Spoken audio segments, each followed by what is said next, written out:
Alors, on est en direct, bienvenue, vous êtes sur le Globe.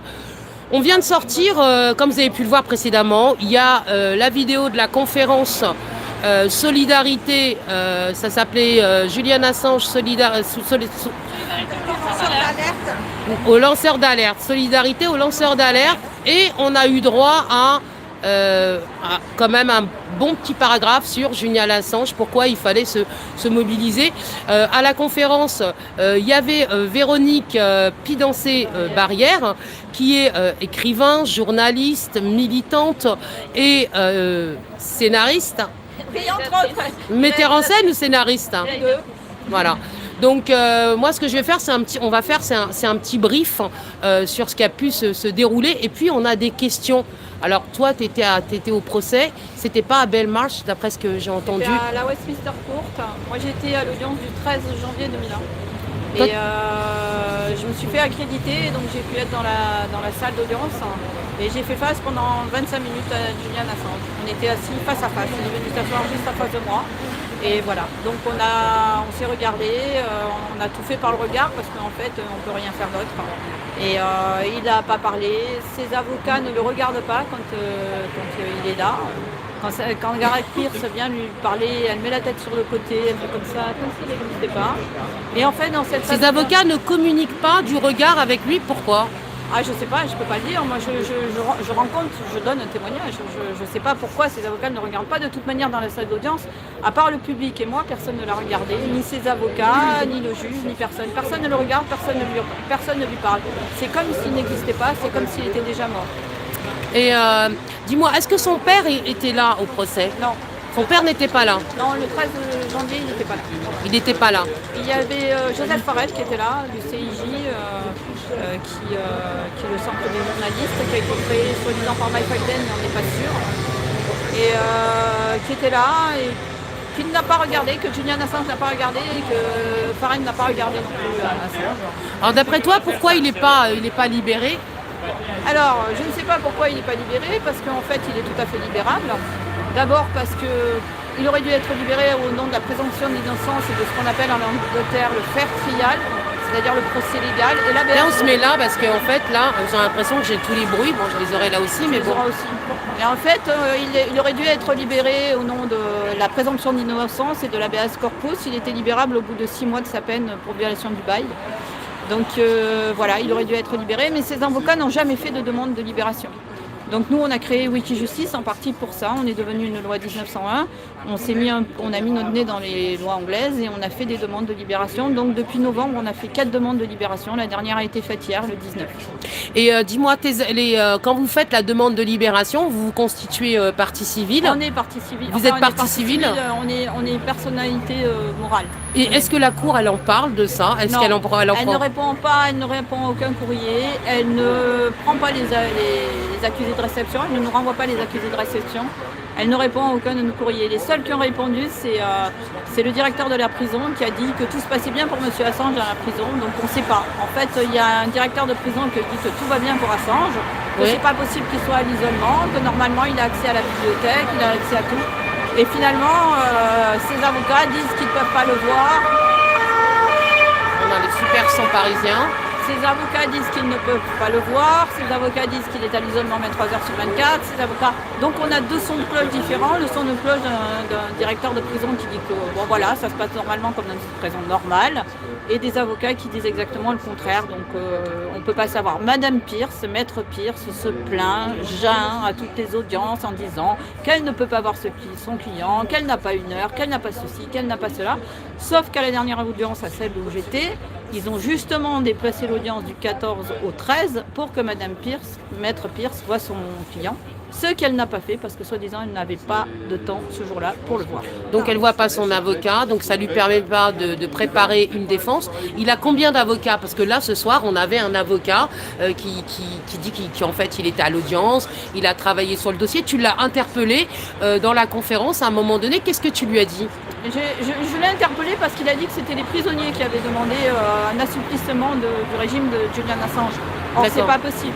En plus, dans l'état dans lequel est Julian Assange, on ne peut pas le réintégrer dans un collectif Il a été mis à l'isolement beaucoup trop longtemps et dans tous les manuels de prison, on explique qu'il faut remettre quelqu'un très très progressivement en contact avec la réalité quand il a été mis à l'isolement 23 heures sur 24.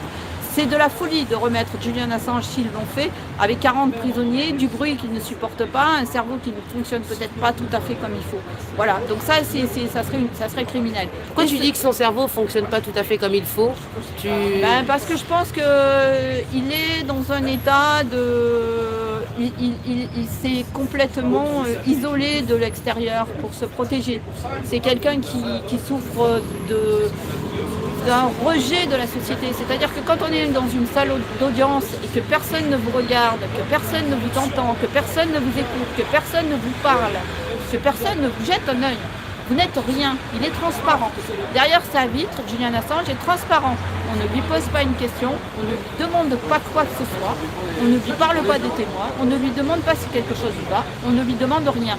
Juste à la fin de l'audience, on lui dit: avez-vous compris, monsieur Assange? C'est tout ce qu'on lui demande. Avez-vous compris? Et toi, tout à l'heure, tu m'as dit que normalement, il ne devait pas être poursuivi. Il n'était pas, que sa responsabilité sur Wikileaks n'était pas engagée parce que les hébergeurs... Alors j'explique. En fait, le propriétaire des noms de domaine est son père, monsieur John Chilton. Il est propriétaire des 2 noms de domaine, Collateral Murder et Wikileaks.org. Il est propriétaire de ces noms de domaine sur un site hébergeur qui s'appelle Dynadot. Il l'est depuis très longtemps. Il a été poursuivi aux États-Unis par une banque qui s'appelle Julius Baer, qui est une banque suisse, pour avoir sorti des données de la banque et les avoir publiées sur Internet, ce que fait normalement Wikileaks. Mais c'est M. Shipton qui a dû répondre de ces actes devant la justice américaine, la justice californienne. Le juge qui a tranché s'appelle Jeffrey White, et ce juge a donné raison à M. Shipton au nom du premier amendement américain. Donc il y a une jurisprudence, c'est-à-dire que M. Shipton a été libéré et a eu droit, n'a pas été poursuivi pour avoir divulgué ces données au nom du premier amendement. Or, ce qu'ont dit les avocats, c'est que ça ne pouvait pas marcher pour Julian Assange. C'est faux, puisque M. Shipton est soi-disant australien et à l'époque des faits, il vivait au Kenya. Donc c'était pas du tout un citoyen américain. Donc le premier amendement s'est appliqué à un citoyen non américain. Du reste, le premier amendement n'est que la reprise de ce qui existe dans la Déclaration universelle des droits de l'homme et de ce qui existe dans le pacte relatif aux droits civils et politiques, dont tous les citoyens du monde bénéficient et qui ont été ratifiés par les États-Unis. Donc qu'ils le veuillent ou non, ils sont obligés de laisser la liberté d'expression aux individus, à n'importe qui. C'est comme ça, c'est dans les règles. S'ils ne le font pas, quoi que disent les avocats, ils violent les lois. Et pour l'instant, ils violent les lois. Pour l'instant, cette détention, elle est donc illégale au final. Et pourquoi la presse, la presse française, la presse internationale, même en France, c'est pas, il pourrait y avoir une mobilisation de la presse, il pourrait y avoir un rassemblement monstre, je dis, parce que au vu des attaques qui sont faites à la liberté d'expression, aux libertés individuelles à travers cette affaire, encore une fois on a des lobbies, encore une fois on a le lobby de l'armement, parce qu'il s'agit bien là de la vidéo qu'il avait diffusée, c'était la vidéo Collateral Murder. Voilà, Collateral Murder, où il y a 2 journalistes, c'est des journalistes irakiens, c'est ça? Des journalistes irakiens, mais qui travaillent pour Reuters. Voilà, qui travaillaient pour Reuters, qui ont été assassinés froidement, lâchement. On montre dans cette vidéo en fait comment la vie ne vaut rien finalement quand on a des drones et tout ce qu'il faut finalement, et comment les gens sont abattus. Et ça plaît pas, mais ça c'est la liberté d'expression. C'est-à-dire que d'abord, les gens doivent savoir. Mais là il y a deux phases juridiques, si tu veux, qui s'appliquent. La première, c'est que quand tu es témoin d'un crime, quand tu as connaissance d'un crime, tu es en devoir de le dénoncer. Tu ne peux pas ne pas dénoncer un crime.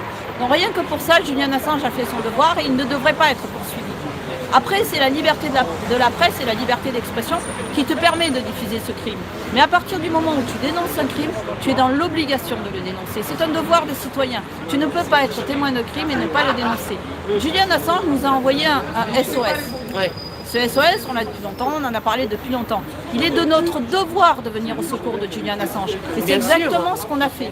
C'est pour ça qu'on a créé l'association, c'est pour ça qu'on fait des demandes de libération, c'est pour ça qu'on fait des demandes d'annulation de procédure. C'est pour ces raisons-là. On a demandé à rencontrer Julian Assange jusqu'à présent, personne n'a voulu le rencontrer. Un de nos médecins a fait 2 rapports médicaux qui attestent de la torture, donc ils viennent confirmer ce qu'a dit le rapporteur de Nils Mazur de l'ONU. Les 2 rapports de notre médecin sont extrêmement complets.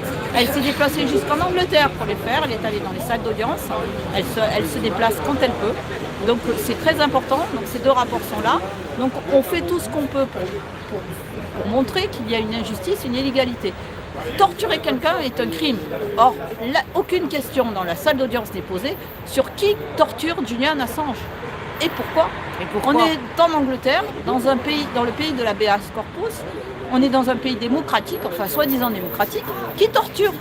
Mais si quelqu'un torture dans une prison anglaise, c'est l'Angleterre qui est responsable. Personne d'autre, c'est pas les États-Unis qui sont les méchants dans cette histoire, c'est l'Angleterre. L'Angleterre peut annuler la procédure d'extradition très facilement. Elle peut libérer Julian Assange au nom de son état de santé. Elle l'a fait pour Pinochet. Pourquoi elle ne le ferait pas pour un journaliste honnête? Elle ne le fait pas pour un tortionnaire, elle peut très bien le faire pour un journaliste. Donc c'est l'Angleterre qui est coupable. Et tous ceux qui autour regardent et qui ne disent rien parce qu'ils sont complices du crime.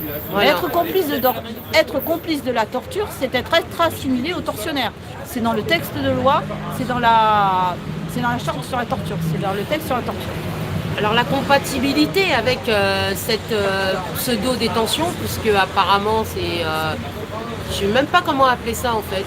Quand tu l'expliques, c'est une détention illégale au secret quasiment. Voilà, une détention illégale. Alors tout à l'heure tu me parlais des élections grecques qui approchaient. Oui. Tu avais fait une corrélation avec ce qui se passe ici.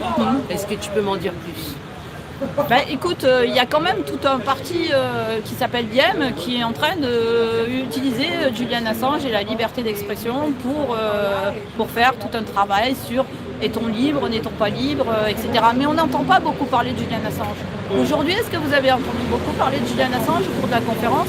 Moi, j'ai entendu parler de liberté de la presse, de liberté d'expression, de pouvoir dire des choses, mais pas beaucoup de l'homme Julian Assange. Or, c'est un homme qui meurt en prison. Moi, j'ai fait face pendant 25 minutes à un homme, et à un homme qui est torturé, à un homme qui est maltraité, à un homme qui est humilié. Et c'est fait devant un parterre de juges et d'avocats qui ne disent rien et qui empêchent les citoyens de s'exprimer. Donc on est dans une criminalisation. Non, mais c'est l'État qui est criminel. C'est l'État qui viole les lois. C'est les juges qui violent les lois. Quand Madame Barrester, la juge, laisse Julian Assange en prison alors qu'il est torturé, alors qu'elle voit son état de santé se dégrader, c'est elle qui est coupable. Et le jour où la justice va passer, c'est Madame Barrester qui devra répondre de ses actes. Parce que valider la torture, fermer les yeux sur la torture, c'est être complice de la torture. Et être complice de la torture, je le rappelle, c'est être tortionnaire. Donc il y a un jour ou l'autre où Madame Barrester, la justice anglaise, devra répondre de ses actes. La violation des droits, elle est faite sur le sol anglais. Elle n'est pas faite ailleurs. Ils violent les lois du fair trial, ce qu'on appelle le procès honnête, c'est-à-dire que le prisonnier doit être dans le box des accusés, ce qui n'est pas, parce qu'il est souvent un vidéolien. Il doit pouvoir s'exprimer, il doit pouvoir parler avec ses avocats, il doit avoir accès à un ordinateur, il doit avoir accès à sa défense, il doit pouvoir être libre parce que l'habeas corpus le permet et parce qu'il a la présomption d'innocence. Pour l'instant, il n'est accusé de rien. À partir du moment où on est accusé de rien, on se présente libre dans un prétoire. C'est comme ça, c'est la loi.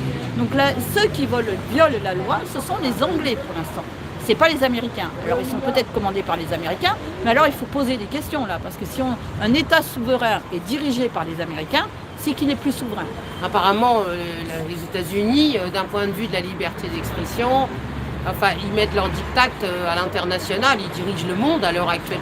Enfin, c'est pas le sujet. Moi, je voulais rester dans le sujet. Il y a aussi des cagnottes, oui. Des cagnottes, des appels aux dons. Qui sont lancés par la Fondation Courage. Par la Fondation Courage, où c'est qu'elle a installé? Alors, le siège de la Fondation Courage se trouve aux États-Unis, dans un hôtel, dans un immeuble qui appartient à l'État fédéral, où on trouve le Home Office qui gère les extraditions. Et la torture, entre autres. Et la torture. Et voilà. Et donc, mais la Fondation Courage n'est pas une fondation à but non lucratif. En réalité, c'est une corporation. Ça s'appelle Courage Corporation, en fait. C'est une PME aux États-Unis qui est dirigée par quelqu'un. Et l'appel aux dons est géré par une association, une fondation qui s'appelle la Vauland Stiftung, qui se trouve en Allemagne, en Berlin. Et la Vauland Stiftung, c'est la fondation qui a piloté Wikileaks depuis le début, qui est donc en responsabilité pénale de Wikileaks, puisque c'est eux qui ont créé ce qu'on appelle le projet 04 Wikileaks. Le projet 04 Wikileaks a été créé par la fondation, piloté, impulsé par la fondation Vauland, et Julian Assange est un employé de la Vauland. Il n'a jamais été le créateur de Wikileaks, il ne l'a jamais piloté, il a été un simple, comment peut-on appeler ça, un directeur de projet, ça s'appelle. Voilà, il a un contrat de directeur de projet. Donc la Vauland est celle qui devrait être dans le box des accusés avec le père de Julian Assange, John Shipton. Alors moi j'ai envie de dire, je ne sais pas si quelqu'un d'autres personnes ont des questions, parce que toi tu as beaucoup de choses à dire, il y a beaucoup de choses sur ta page Facebook, il y a vraiment des informations cruciales qui ne sont pas distribuées par les médias, parce qu'on parle très peu de Julian Assange dans les médias. J'ai juste envie de te demander qu'est-ce que tu as envie de... Ta conclusion sur cette soirée, qui n'est pas une réelle... Ma conclusion sur cette soirée, c'est que rien n'a été dit, rien n'a été mis en place pour défendre Julian Assange, qu'il est libérable, que je ne comprends pas pourquoi il est libéré, que je ne comprends pas pourquoi Eva Joly et tous les avocats qui étaient là n'appellent pas à sa libération. Il doit être libérable. Il doit être libérable. Il est libérable. Il est libre. Il a purgé sa peine. Il ne devrait plus en prison. On ne parle que de don't extradite Julian Assange. Ce n'est pas le problème. Il n'a pas à être extradé. L'extradition ne peut pas se faire. Il est prisonnier politique. Un réfugié politique, un prisonnier politique, selon le code pénal européen, ne peut pas. Et bien, si ce n'est pas possible, l'Angleterre respecte la loi. Sinon, c'est admettre que les États peuvent ne pas respecter les lois, c'est admettre que des juges peuvent ne pas respecter les lois, c'est admettre que des policiers peuvent ne pas respecter les lois, exactement comme ça se passe en France, quand la police viole le 431 tous les samedis. Quand on empêche des gens de manifester dans un pays comme la France, on viole ce qu'on appelle le 431 du code pénal, c'est passible de prison et d'amende. Donc, on ne peut pas accepter que les États violent les lois. C'est à eux de les faire respecter, ils en sont les garants. Si la juge Barrester viole les lois, elle est une criminelle, au même titre que n'importe quel criminel dans la rue. Alors on va voler une boîte de sardines, on finit en prison, et on va violer la Convention de Genève, les conventions de Vienne, la Convention de Vienne, le pacte la Déclaration des droits de l'homme, le pacte relatif aux droits civils et politiques, la Convention contre la torture, le respect du prisonnier en prison. Tout ça a été violé pour Julian Assange. Et c'est des États qui l'ont violé. C'est la juge Barrester qui l'a cautionné, la juge Arbonnot. Ce sont tous les États, et ce sont les États français, anglais, espagnols, italiens et tous les autres qui regardent autour qui valident. Il n'y a pas d'excuses, il n'y a rien à aller chercher, c'est pas difficile, c'est pas compliqué. On respecte les lois, c'est tout. Si les lois sont respectées, Julian Assange est dans la rue. Et les gilets jaunes manifestent comme ils l'entendent. Voilà. Question, Christelle, qui a une question.